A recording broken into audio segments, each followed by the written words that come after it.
sudah Pak Guru sediakan. Jadi nanti pada kolom.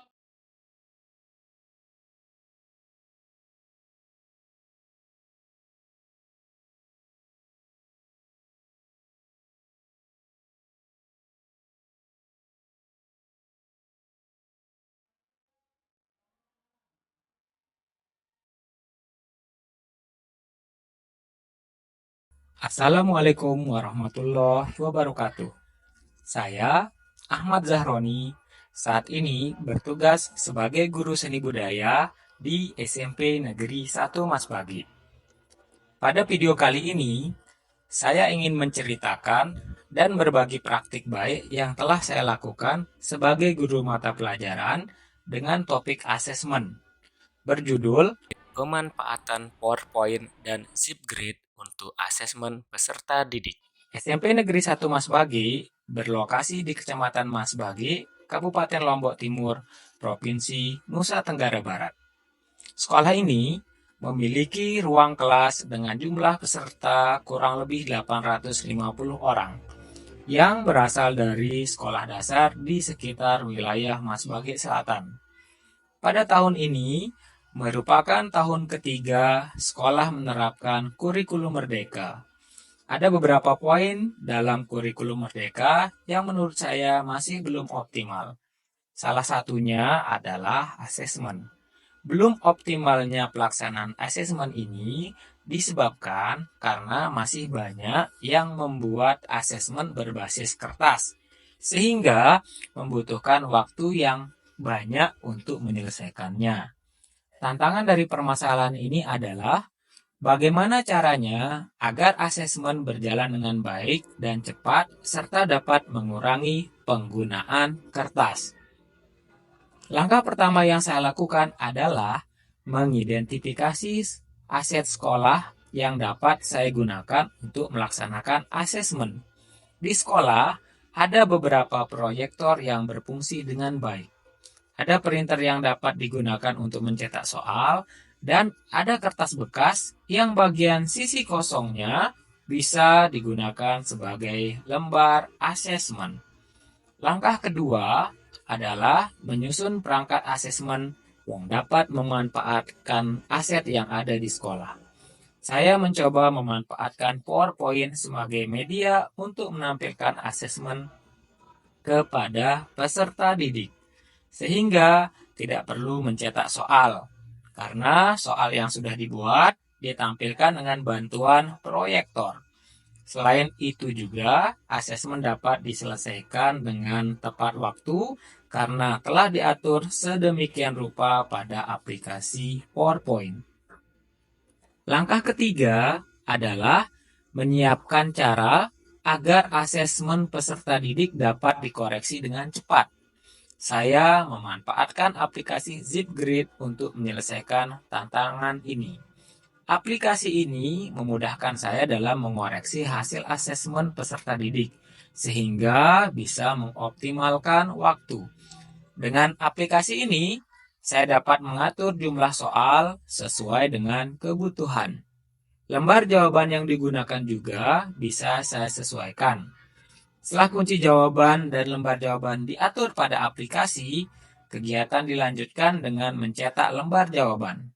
Kertas bekas yang bagian sisinya masih kosong dapat dimanfaatkan sebagai lembar jawaban.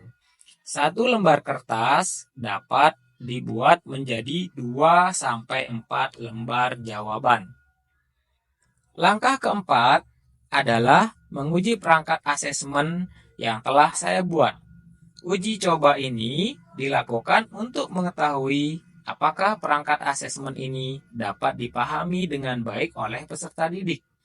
Saya menjelaskan tahapan-tahapan dalam Yang sudah asesmen Pak Guru dan sediakan. bagaimana cara Jadi nanti mengisi pada lembar jawaban kolom dengan di baik. kartu nama ini Hasil kalian dari tuang uji nama coba kalian ya. ini, peserta didik dapat menyelesaikan asesmen dengan baik.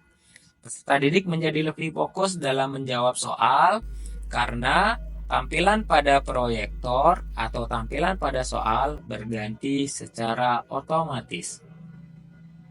Setelah asesmen dilakukan, kegiatan selanjutnya adalah menganalisis hasil asesmen peserta didik. memasukkan data nilai peserta didik pada format asesmen yang sudah ada, kemudian menyiapkan tindak lanjut terkait dengan asesmen peserta didik. Ada beberapa tantangan dalam melakukan asesmen ini. Di antaranya, pertama, ada beberapa ruang kelas yang memiliki intensitas cahaya yang terlalu tinggi, sehingga perlu melakukan penyesuaian pada pengaturan proyektor.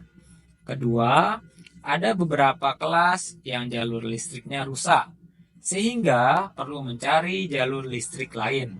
Solusi yang dapat dilakukan adalah bertukar kelas dengan rekan guru lain ataupun menggunakan cokrol.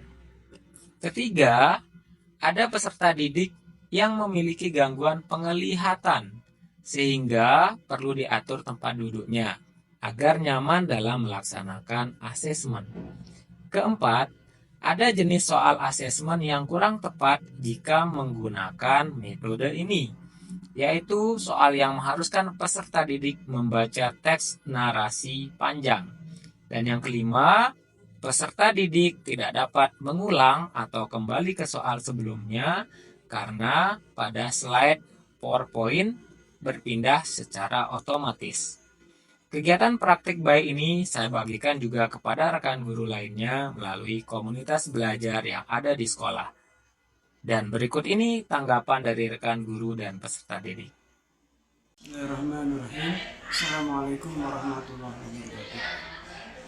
Berbicara tentang asesmen merupakan bagian dari pembelajaran yang salah satu fungsinya adalah untuk mengetahui sejauh mana proses pembelajaran itu berjalan dengan baik. Untuk itu, asesmen itu perlu secara cepat dan tepat untuk dilaksanakan. Guru diharapkan dapat menyusun asesmen yang tepat dan cepat untuk memudahkan dalam proses asesmen tersebut. Salah satu caranya dapat dilakukan dengan menggunakan PowerPoint.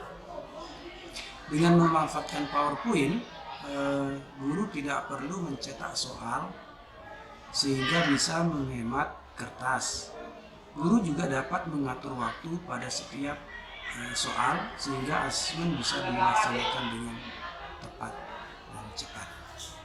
Itu salah satu manfaat menggunakan PowerPoint untuk asesmen pada siswa.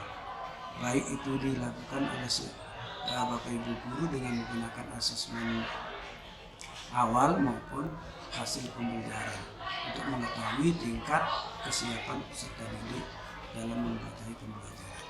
Mungkin itu yang bisa kita sampaikan.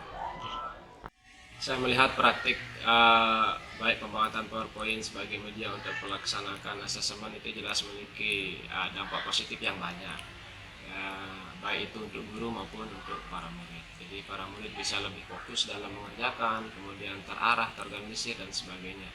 Jadi untuk guru sendiri pemanfaatannya itu ya dapat mempersiapkan asesmen itu dengan lebih matang sehingga nanti bisa menjadi tolak ukur ketercapaian tujuan pembelajaran. Jadi bisa valid nih hasilnya kalau kita gunakan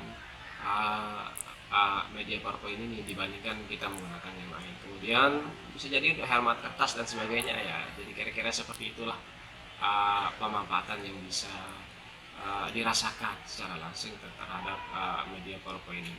Rasa begitu menurut saya. Rasanya deg-degan pas jawab soal asesmen, khawatir ada soal yang terlewat.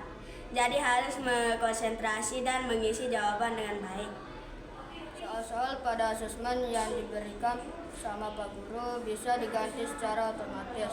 Jadinya harus kita konsentrasi baca soal dan isi jawaban di lembar jawaban.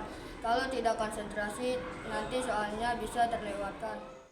Terima kasih. Sekian dari saya. Assalamualaikum warahmatullahi wabarakatuh.